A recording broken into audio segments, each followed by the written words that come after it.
So, yeah, man, gotta have that relationship first and foremost. Renew your mind daily. That's how it grows. I mean, I think about Judah and I, our relationship. You know, it's the same thing.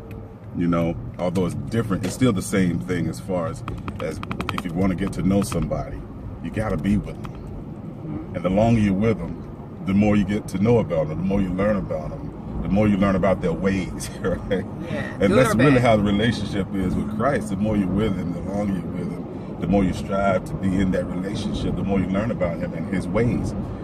And you'll find that his ways are high above our ways, his thoughts are far above our thoughts. That's what the word of God says in Isaiah. And so it's the same thing here, you know, in our relationship. We have to get to know one another so we'll know each other's ways. So once you learn a person's ways, you know how to interact with them a lot better. You know what I'm saying? So, and it doesn't happen overnight. So if you're in a relationship for 1 to 2 to 3 years and you're struggling, you're having some issues, you know, don't give up. Don't say, oh, this is hopeless. It's only hopeless because you haven't learned enough about the person that you're with yet. You know, hopefully it's somebody who's not in a position where they just don't want to be married or they want to live another lifestyle or things like that, but they're in the relationship because they want to be there. You guys just haven't figured out how to make it work yet. Not yet. But it will come. It will happen. The longer you stay together, the more you learn about each other, the more you begin to appreciate one another. You have to do that. And you can only do that by being together and staying together. Now, I'm not saying if somebody's abusive, you know, that you want to stay in that, but they need to get some help, right? And then hopefully they can learn from that and come back and you guys can be together. There's never a hopeless situation unless the person just doesn't want to be in it. Because it takes 2 willing people to want to make it happen. It does. It takes 2 willing people that want to be in a relationship. You have to want to be in the relationship. Can't be one-sided. It can't be one-sided. You know, and then, you know, I've always heard, you know, but you can just love on them and the love will draw them. True enough, it will.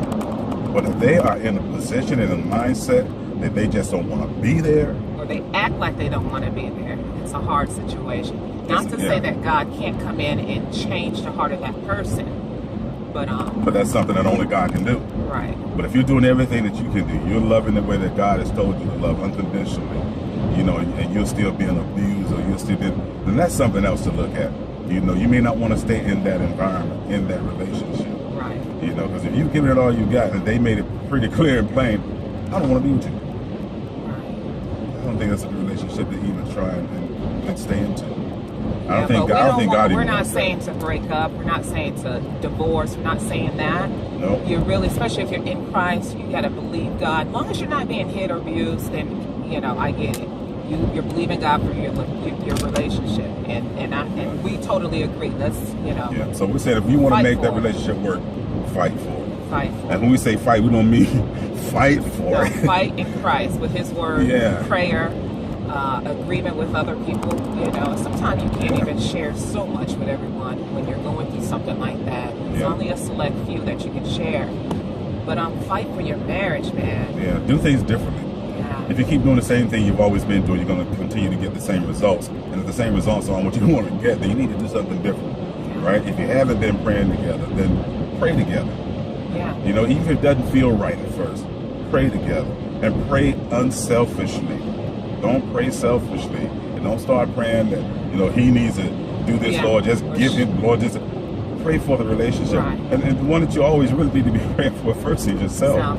Right? Because you always want change to start here first. Right. Change starts here first.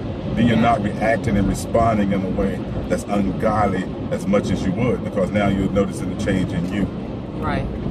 And, you know, and that's good. That's good. That is good.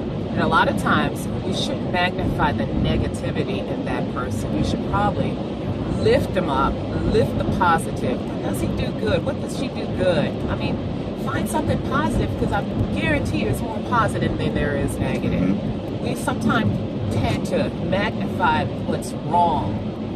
Yeah, the bad things, man, get exploded. They just go boom, magnified. You know. Just need to find something good. I mean, even if you have to practice that, you know, let it become natural. Because I had to learn that too. Think about it, man. Think about this. I mean, think about how God looks at us, right? Here we are, born in iniquity. We're born in sin. Okay, you So we're born in sin. So God looks at us and he doesn't see the sin that we're in. He sees who we are and who we can be. You know, and God looks at us from the heart. He doesn't look at the outside. He doesn't necessarily look at what you're going through. He's mindful of it. He knows about it.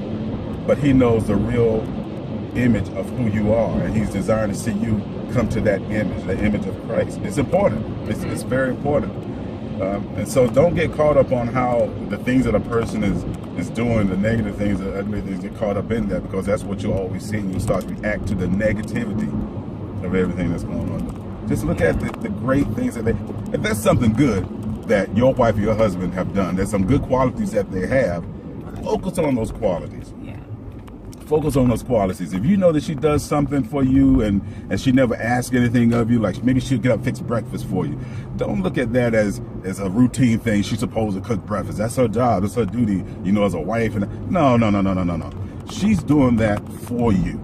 So you have an obligation to her to say, I thank you, to be thankful. Say, look, I really appreciate this breakfast this morning. I don't want you to ever think that I'm taking it for granted, because she doesn't have to be there fixing that breakfast. You can fix your own breakfast. You can wash your own clothes. You know, you can fold up your own clothes and put them in your... I mean, there's certain things, and I'm coming from a wifely perspective of someone who's at home, taking care of the home, taking care of the kids. Man, you got to be appreciative of that. That's not an easy job. Amen. I mean, you leave, you go to work, you got other people you relate to, talk to, you know, making friends outside working, blah, blah, blah. But then she's there and she's taking care of the kids, taking care of the house, and, you know, especially you got young kids. So you got to appreciate that, man, and make her feel appreciated. Shout out to the young Shout out to the young mothers. Shout out to the young mothers, yes. Man. So we just wanted to share that. We're almost at church now. That was good, bro. I like that. There's something going on ahead of us. Just sharing. Just sharing. Sharing is caring.